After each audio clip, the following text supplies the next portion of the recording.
women would say things like, I don't understand, I don't know what I'm doing, I'm not confident. And I thought, well, I would love to see more women investing.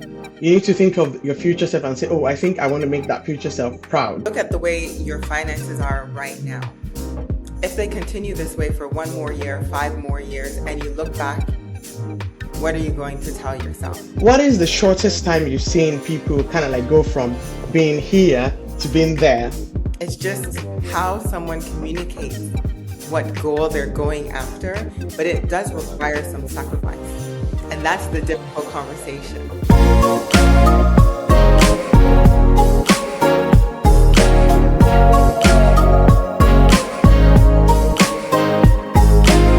Hello and welcome back to the Moneymatics Podcast. My name is Amoba Bola, and on today's show I have with me someone who is a wealth coach, a financial advisor, and even someone who calls herself a cultural disruptor. So she'll be talking to us today about money and even about the emotions around money, and even also what to invest in when you've gotten over the emotional side of what is holding you back. I'm talking today with Lydia Andrews. Hi, Lydia. Welcome to the show. Hi, Bobby. Thank you for having me. It's great to be here. Yeah. All right. Before we dive right in, let's say we are at a get-together, a networking event, and I meet you and I ask you, hi, who is Lydia? How would you normally introduce yourself to people? I would introduce myself as a woman who wants to see other women get wealthy by healing their relationship with money so they can build wealth for themselves and to build wealth for their community. Wow, I love that. Women supporting women, women encouraging women. And that is truly a good cause because women need to start thinking differently about their money. So totally, I get that. So you are a global wealth advisor, global. You've probably lived in different countries. Can you tell us a little bit more about yourself? Yeah, sure. I'm Canadian. I was born there, grew up there. My family's from Ghana. And then I also lived in Ghana for a number of years before I lived in the Wow. UAE. So I've been in the UAE now for 10 years. I love it here. Life is good. And I've been working here for the past 10 years as a wealth advisor, financial advisor. And the global part comes in because my clients are all over the world and I have clients of different nationalities. So I'm able to advise them based on their circumstances, or I'm able to provide them investment options regardless of where they live. Oh wow, that's great. I love that. I'm from Nigeria, so you see, we're connected in that way. We always joke like Ghanaians are our neighbors. Our neighbors down the street. Our neighbors down the street.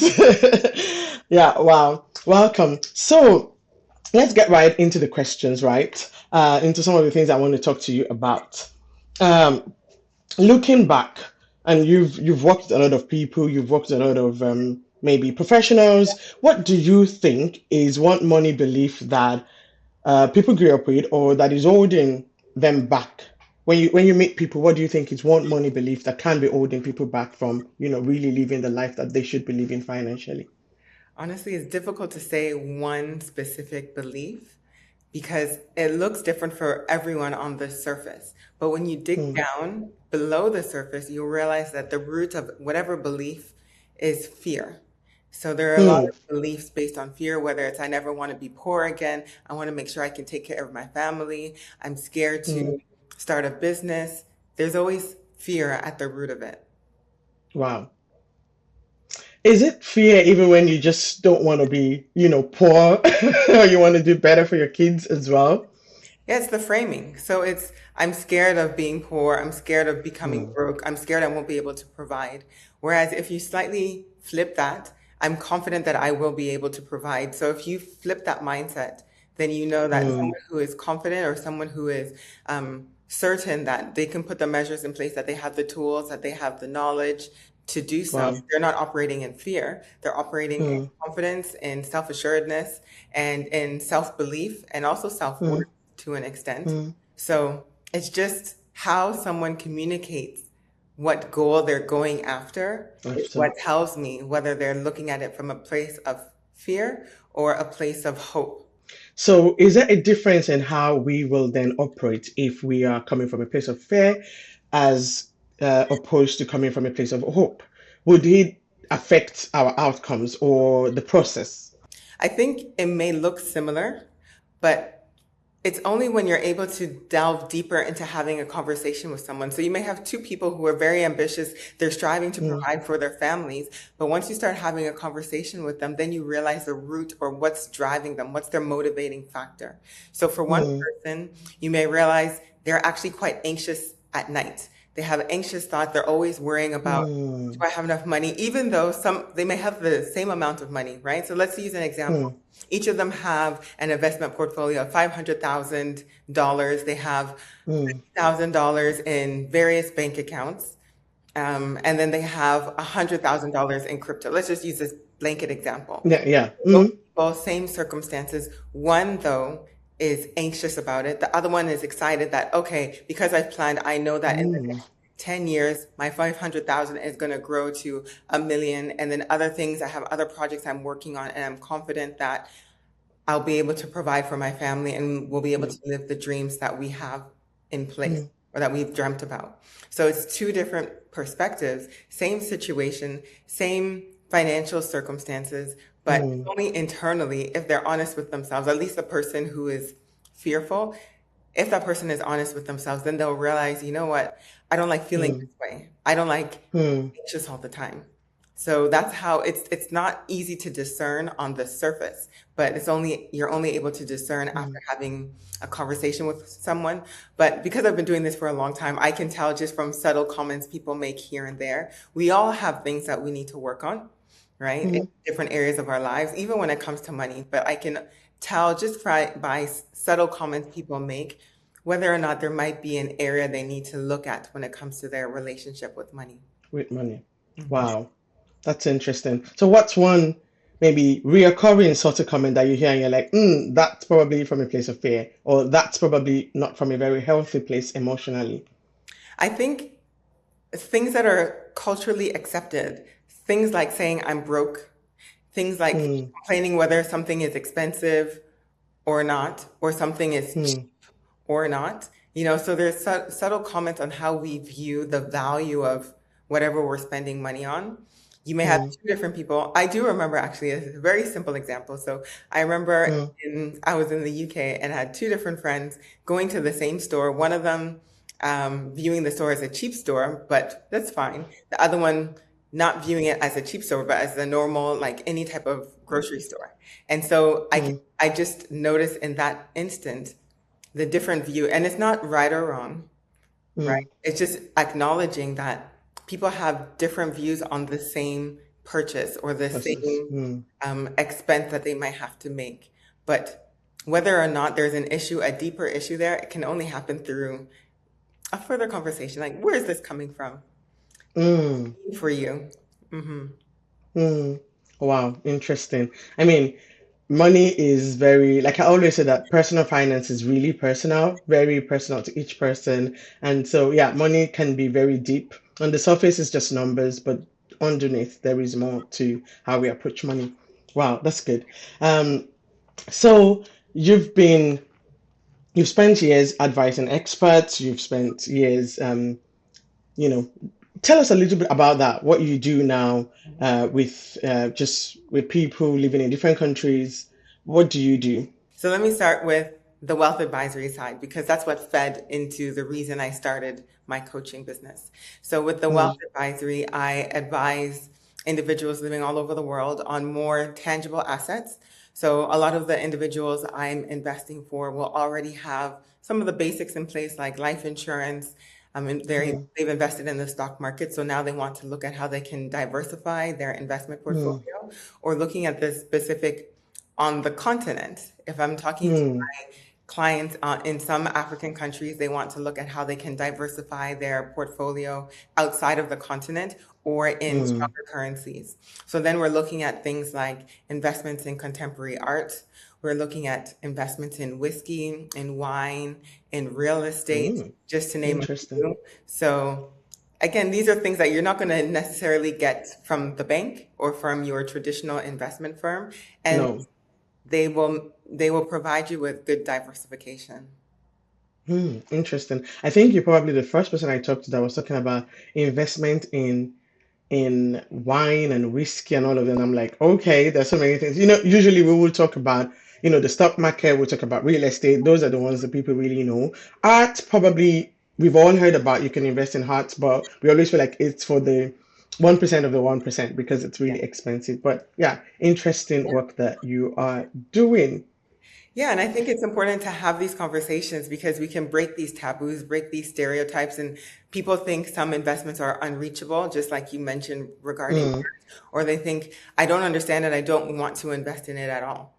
But like any mm, investment, you understand the basics of how it works. You understand that you're mm, investing in something that's meant to grow in value over a period of time, and then you'll get your return on investment. So then once you understand generally, okay, this is what the investment is, then you can look at how does it work? How am I protected?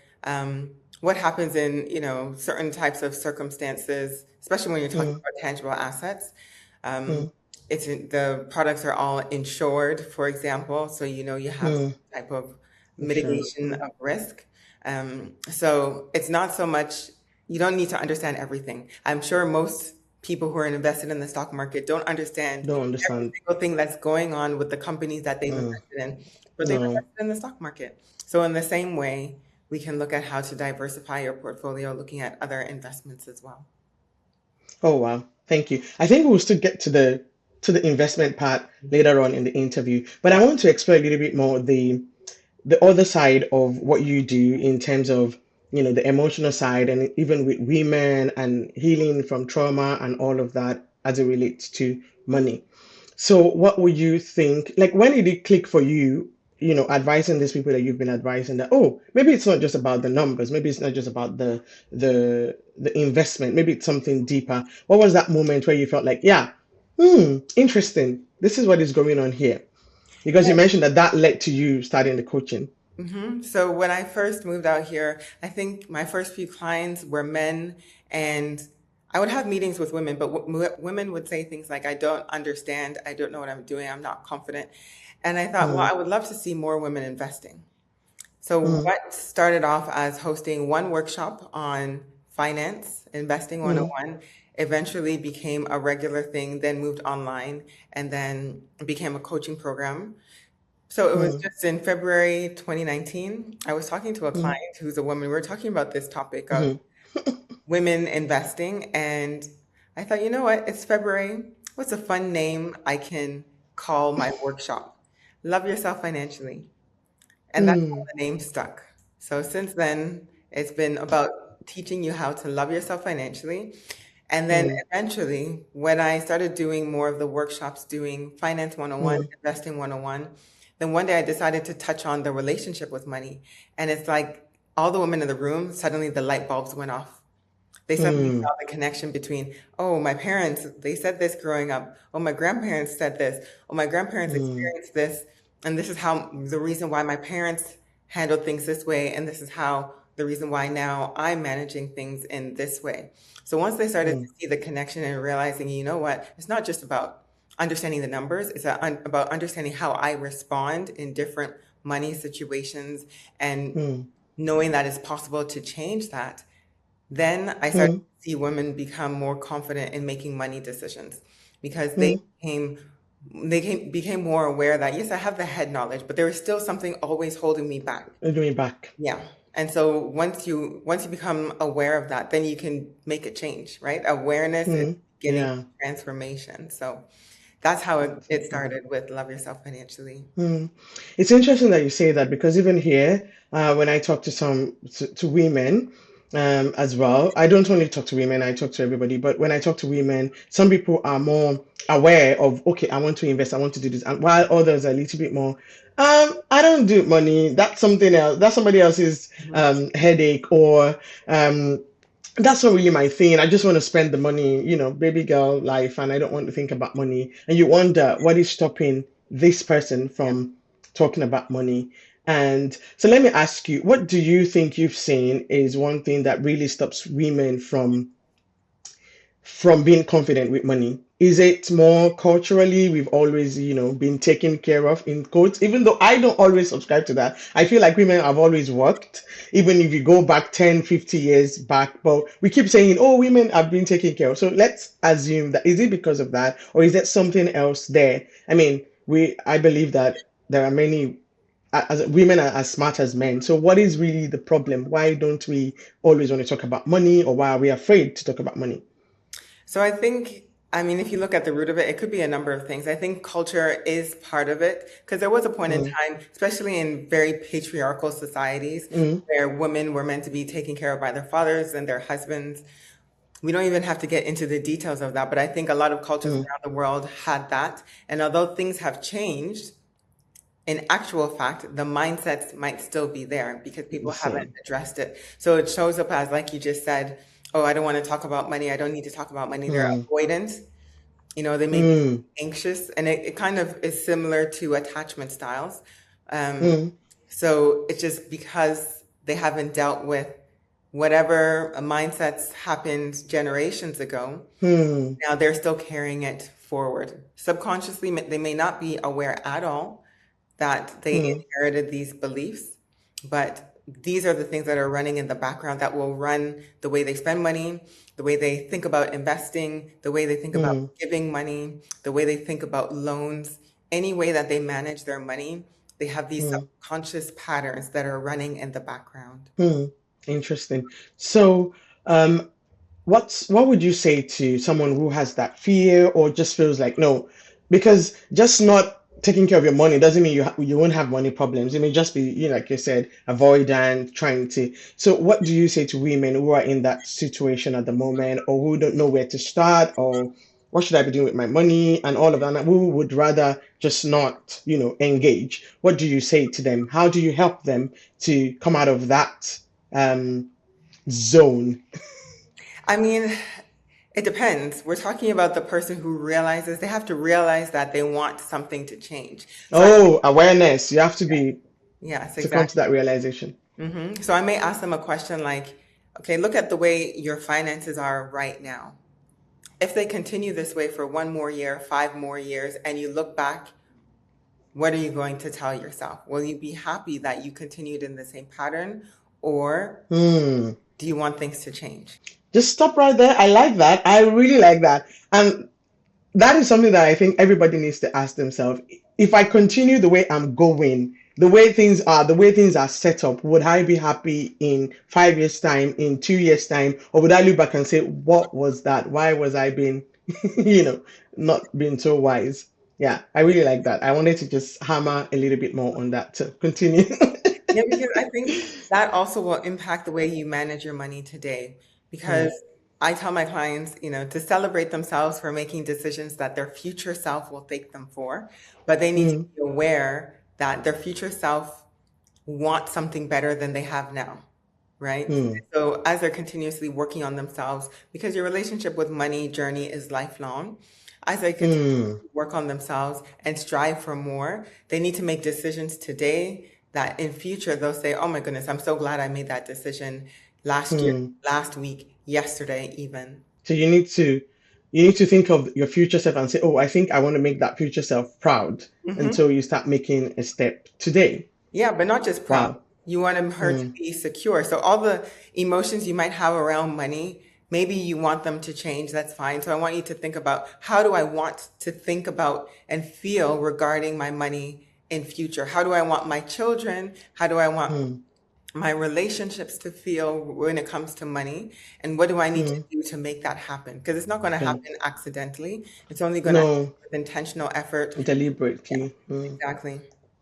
that's true. Hi, I know you want to go back to the rest of the video, but I just want to make sure that you're subscribed to the channel. So if you haven't clicked the subscribe button, please go ahead and do that right now. Click the subscribe button, like this video, and share it with your network. And make sure you leave a comment at the end of the video. I am happy to read your comments, to read your thoughts, and we promise to always bring you these kind of educative, informative sessions. So don't forget, click the like button, click the subscribe button, and enjoy the rest of the video. Welcome back. So we've talked about, how we men or even generally people should think about their finances today and even in the future. So my next question is really, you talk a lot about loving yourself financially and building wealth on your own terms. What does that really mean in practical? Okay. So everyone is unique, right? Mm, So what investments may work for me will be different from what works for you, for example. mm, And also, as you define your wealthy life and the kind of life you want to live, mm, your money values, what's important for you to spend money on, it'll vary yeah. person to person. So if I say, for example, this is a fact, Mm, I love good food, right? So you're not going to see me eating at fast food places. Um, no. you're going to see me eating good quality food. Even if it means I Mm, have to whip up a quick meal, lazy meal at home, I would prefer that to eating or ordering from whatever fast food mm, place, right? Because that's important to mm, me, but also because health and good health is important to me, right? So mm, what I spend my money on will reflect what my values are, right. right? And Mm, that's how unique each of us are. But even outside of that, if you think about the quality of life you want to live, I may mm, want to live, in a forest, in a cabin by the water, a very simple life that will not cost me a significant amount of money. But the next mm, person may want to live in three different countries and fly first mm, class, living in mm, the top cities, the most expensive cities around the world. That will mm, cost them a significantly higher amount of money. Maybe they're a business person and they need to travel mm, like that. So that's how we're able to determine. We have to have that starting place to be able to define what's important to you, to define the kind of life you want to live. And then mm. from there, we can look at, okay, how can we invest or how can we make sure that you increase your income so that you can live that life in future? That you want to live. Wow. So you have to ask yourself, what kind of life do I want to live? Because I feel like that's a question that a lot of us don't ask. Mm-mm. It's something that for me, it was maybe like some 3, 4 years ago that I started asking, what do I want? What kind of life do I want to live? Because a lot of times, let's say we're talking specifically about Africans living in diaspora, for example, you probably come from a middle class family. Your parents have always worked, they worked and then they retired. And sometimes we just automatically continue on the same path without really thinking, what would I like for myself? And so recently I've started really thinking about what would I like for myself, and in 5 years time, what do I want to be doing? And that has really changed the way I see things now, the way I do things, the way I think about money, the way I even think about my job, because I'm thinking, I don't want to do this for the next 40 years. Count me out. I'm not going to be here. I'm not doing that. And if I don't want to do that, what do I need to do to then, get to where I want to get? And so I think it's very important for everyone to really think, what kind of life do I want? Because I feel like sometimes we don't think a lot about that often enough. We kind of like just we're living the life that is happening to us, and we're not happening to that life. We're not doing anything to change the cause of it or to, rearrange it the way we would love, where we would like to live, what we would like to do. So that's a very, very important point that you make right there. I think you said one key word that is so important. You said that just automatically. A lot of us are living on autopilot, right? Because Mm, we're told we need to live life a certain way. We've seen our parents do it a certain way, and then naturally we just continued in that same pattern without taking mm, time to pause and ask ourselves, is this what I want to do? Am I mm, in the city that I want to live in? Am I with the people that mm, I want to live with? Is the way that I spend my time really enjoyable to me? So there's four mm, questions that I ask people when I have them think about the life of financial freedom. We can call it mm, retirement, but it also ties into when you start dreaming for the future, mm. start making changes today. It means you may make one change here, one change there, and Change eventually there. you'll be able to live that life. So, four questions I ask everyone. Very simple. If you want to think about your dream life, you're living a life of financial freedom. Who do Mm, you want to spend that time with? What kind of mm, lifestyle do you want to enjoy? And then mm. talking about Very lifestyle, important. get into the details. People like to leave it very vague, but be very specific. Imagine you've woken up one morning, you're living a life of financial freedom. How are you spending your What day? would that look How like? do you Mm, spend your weeks? What kind of hobbies are you into? How do you spend your time throughout the week and on a monthly basis? Then you can do it even quarterly. Then you can really break down the details as thoroughly as possible. So that's who, what, where. Where do you want to live? The city you're Mm, currently living in, maybe somewhere else, maybe multiple cities, right? mm, And then when do you want to start living that life? Depending on what age, mm. you might say, I I like that. want to live that life at 50. I want to live that life now. But then that's when I take them into the conversation of, okay, so you've defined this life. How much money do you need for it? Do you have enough money now Mm, to live that life? 99% of people, they don't have enough money now don't. to live that life. Then it's okay. So how can we plan so that you can live that life one day? Mm. What do you think? Like sometimes when we talk about money to people, it feels like, oh, it's so far away, so I don't even need to try. Mhm. If you would encourage someone today, just something to maybe spark somebody's curiosity, spark somebody's desire to do something different, what is the shortest time you've seen people kind of like go from being here to being there? Oof, that is. So I do remember I had a meeting with someone. Now she had already started her investment journey prior to her meeting me. So Mm, when I had met her, she had a plan to retire within a few years. I believe it was maybe 5, 6 years by the time mm, she was 40. She already knew what country she wanted to live in. She knew how much money it would cost her to live in that that's country. really good. And she had investments in place so that by the time she was 40, she'd be able to purchase a property A cash. place. Mm, And then she'd have passive income coming from other investments so that she can live comfortably. Um, mm, and at least at the time, she was definitely on track to make that happen. But it does wow. require some sacrifice. And that's the Mm. difficult conversation because even I'm guilty. I have been guilty of this at some point, right? I like traveling, so I'm spending a lot of money on travel, whereas, Oh no, please don't talk about travel because travel is one thing that really takes away your money because you yeah, end up spending a exactly. lot. And I love traveling too. So, Love the good life. so I tell people, and even for myself, I have to remind myself sometimes that short-term sacrifice, short-term sacrifice, short-term sacrifice, put the money aside towards investments because Hmm. compound interest is what's working for you. The Hmm. younger you are, the more compounding will work in your favor, right? So this is Hmm. also what I tell parents. You can start now, even just $50, $100, 500, whatever you can Yeah, afford per month for your kids. consistently.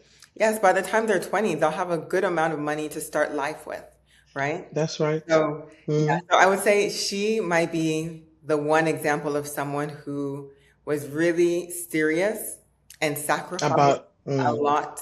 And also, she would take jobs, she would change jobs and increase her salary so she'd have more money to invest as well. Thank you for getting to that because that is really good. We're still going to go back to my questions, but I like where you ended because I've seen people tell me, oh, by 40, I want to retire. By 50, I want to retire. But if you ask, so how are you going to get there? There doesn't always seem to be a concrete plan in place to get there, a Mhm. concrete plan in place to get to this place at 40 or at 50. And so the question then is, what are these, what do you call it?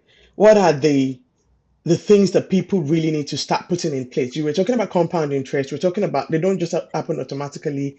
What are the things that these are the things you need to implement now if you're ever going to have a chance to, you know, achieve this your goal? Yeah, I mean, it's a matter of actually sitting down and looking at the numbers. So how much are you earning? What's your disposable income? Then you might have to look at how much are you spending and where could you cut your expenses. Now, I will be Mm, honest, most people that I speak to, they're living decently, not that they're living mm, extravagantly. So it's not so much a mm. matter of them cutting their expenses. It's a priority should be for them to think about how they can increase their income, Come. right? And then from your disposable income, it's how much money can I invest every month consistently for X amount of time? Then looking at what you have saved in the bank. How much Mm, of this is just sitting in cash, not being invested? How much mm, of this should I invest into something that will also grow? So people can do this on their own, but then mm. sometimes it's worth sitting down with an expert to To, look at the mm, numbers in more detail to make sure you do reverse engineering. By 40, I need to have this amount of money. I need to have this mm, amount in passive income. So from today, based on what I currently have in place, I should be investing $1,000 a month, $2,000 a month. If I can't mm, afford that, then you say, okay, what can I start with? Start Mm, with whatever you can, and then you start building. What I've noticed mm, is when clients start to yeah. see a return on their investment, now they want to increase their income.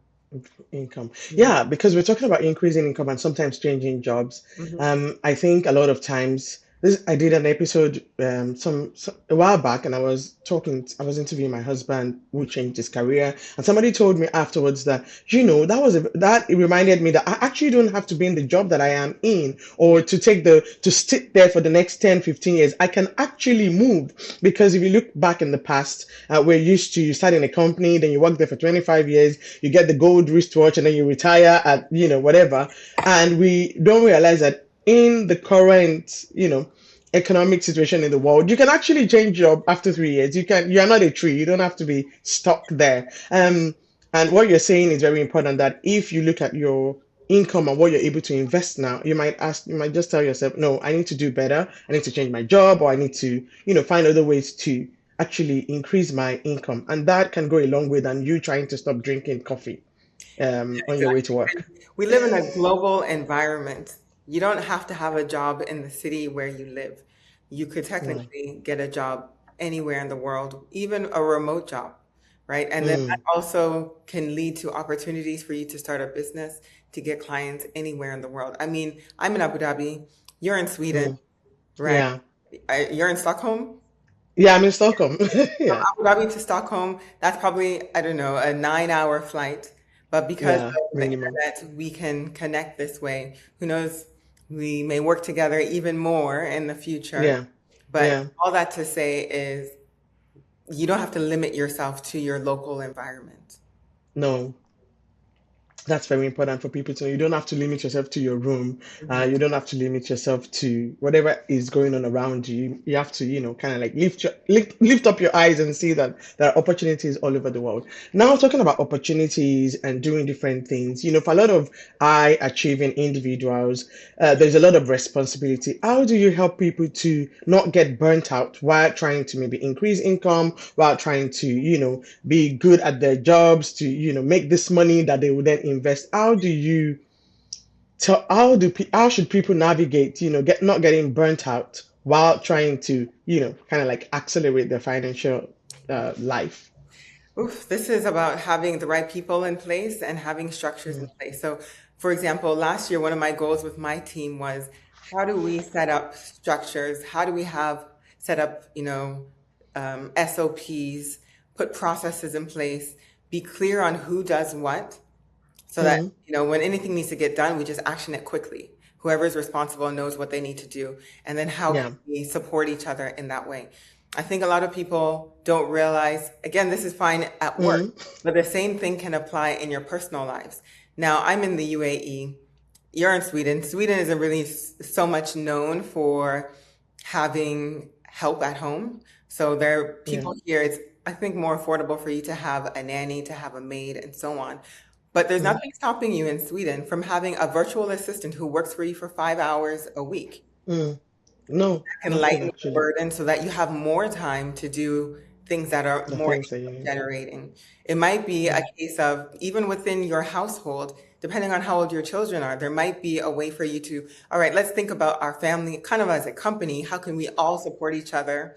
How can mm. I, and in the process, teach the children certain skills that will help them later on. And in that process, you are allowing yourself more free time so that you can focus on how you can increase your income.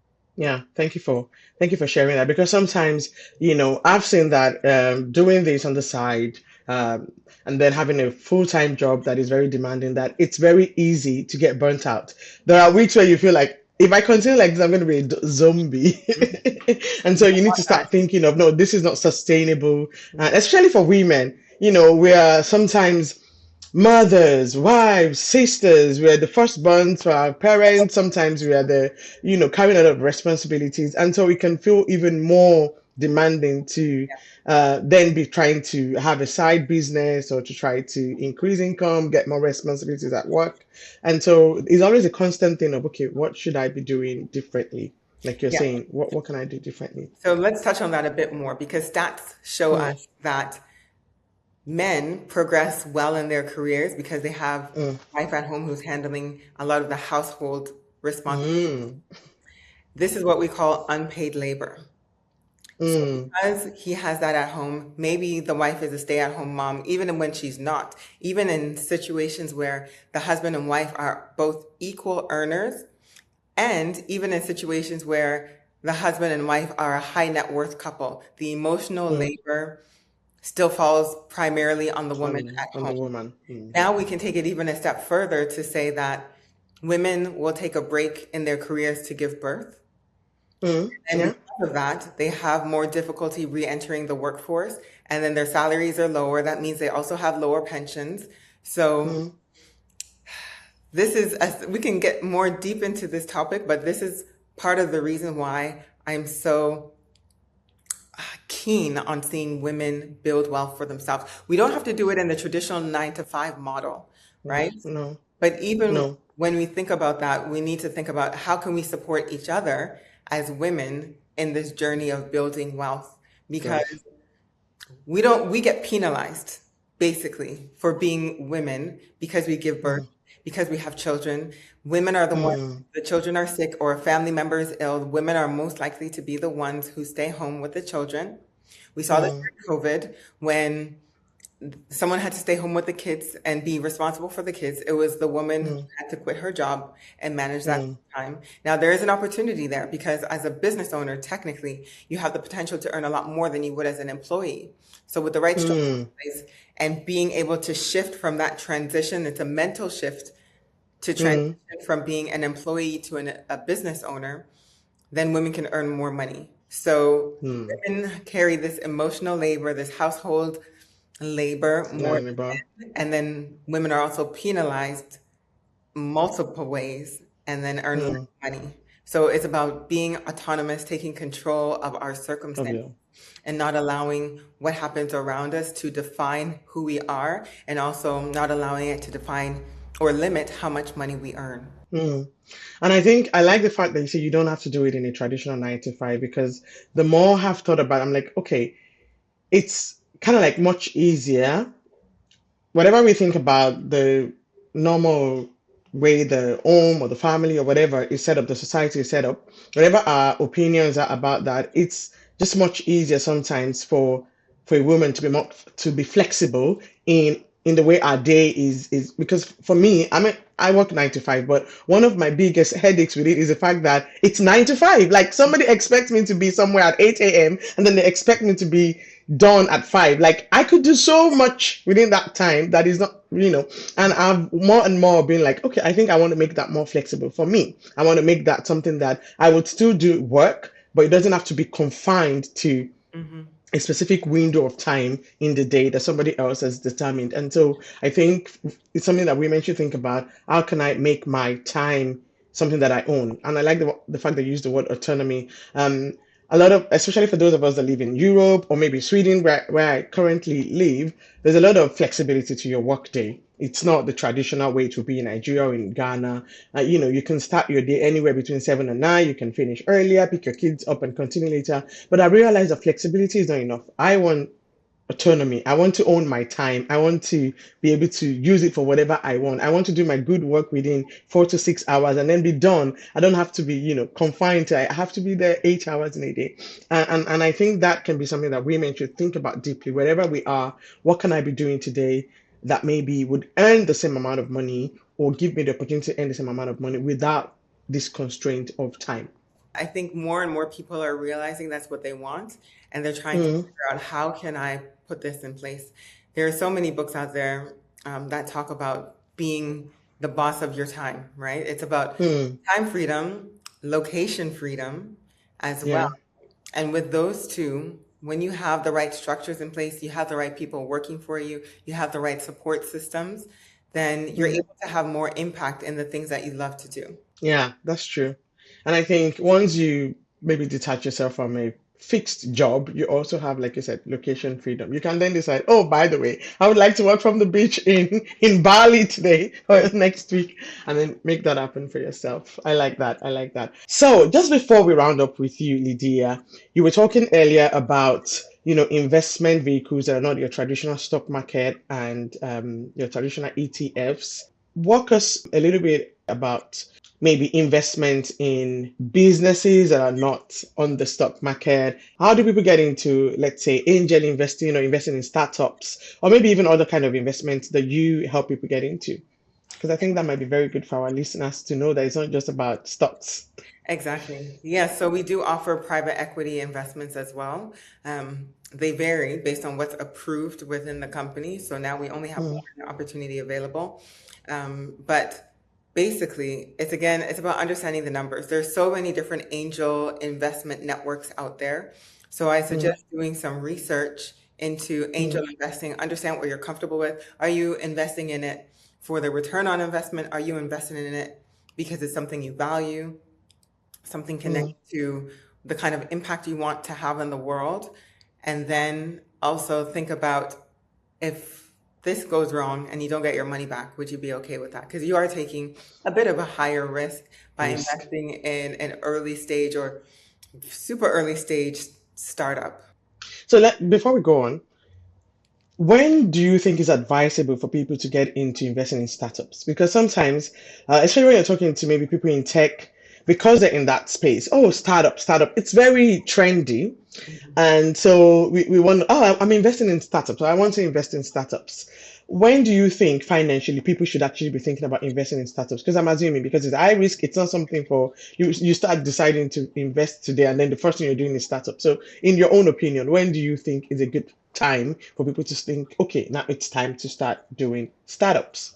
It varies depending on their risk level, how Mm, comfortable they are with the specific investment opportunity that they've been presented with, and also mm, might vary depending on how much they're willing to invest in it. So person mm, A may say, I'm happy to put 5,000 in $5,000, euros, whatever currency mm, in this because I have 50,000 in other investments. I have 200,000 in other investments. So again, it's just understanding the ratio of your portfolio you're willing to put aside mm. towards that. So it's difficult for me to say at what stage as a broad range, but Yeah. yeah, But if you think, where should you be financially before you think of startups? at least for a startup, you should have at least some basic understanding of the financials of how a Mm, company will run and then what type of return you should expect and the timeline for that. mm, And you need to understand a little bit about the company structure, how they're making money, and mm. how they plan to pay back investors and grow the company. So let's say I wake up this morning and I'm like, oh yeah, I saw Bobby talking to Lydia, they're talking about investment for women, and now I'm about to change my life. Can I wake up tomorrow and then say I want to invest in startups? Or should I be like, okay, I should at least have an emergency fund. I should be this worth, I should have this net worth before I start thinking of startup. Maybe I should start somewhere else. I mean, having a specific net worth depends on the person. So they may be in the industry, they may understand that this is a breakthrough opportunity or a Okay. breakthrough Mm, business, one of a kind type of business, and it's worth it for them to put a small amount in that. So it's not so much about mm, the net worth, but it's about the knowledge you have on the company, on mm, the founders, especially, yeah. and Mm, um, your comfort level overall in that specific investment. So yeah, I would say more depends on your knowledge of the industry and at least how the business has been presented to you, the financials to of the you. business, and Mm, instead of looking at your net worth, letting your net worth determine how much you would invest in that okay. company. I like that. Good take. To not only think of network, but to think, do I understand this business and can this really be something that would make money for me? Real estate, but it depends on where. So you need to Hmm. understand the growth dynamics in the country, but especially the city that you're considering investing in. Now, I know a Hmm. lot of Africans will advocate for buying land and property in African countries, but if you're in Europe or you're in UAE or any other Hmm. country with a strong currency and you're Yeah. sending money back to Nigeria, Ghana, what happens is the currency depreciates a little bit more. I know so many people who, back in the day when the Hmm. naira was strong, they invested in properties back then. Yeah. And now the devaluation of the naira means that they're earning very little for On the the rent money, the investment. coming in as compared to the investment they made in the property. So you have to balance out some of these risks, right? Because currency Mm, risk is an issue in some countries, but in other countries, you can see that just there's not a lot of capital appreciation. So understanding mm, whether you're in it more for capital appreciation or generating income. And then that mm. will also inform where you will purchase and understanding what mortgages are available to you as a foreigner if you're purchasing outside of your country of residence. Country. Mhm. Mm. And understanding what protections are in place for you as a non-resident purchasing in that country. So while we are on the topic of real estate, you're in Abu Dhabi. Yeah. Can foreigners living outside of the UAE come and, buy property in the UAE for capital appreciation or maybe just to generate income? Absolutely. Yeah. I mean, the UAE, the population here is mostly expats. So first, Mm, as residents, it's possible for us to own property here, but they've also mm, made it easy for foreign non-residents to purchase property in the UAE. You're able to get a mortgage as well. mm, You can work with a management company that will help you get a tenant and manage the property since you're not here. for you.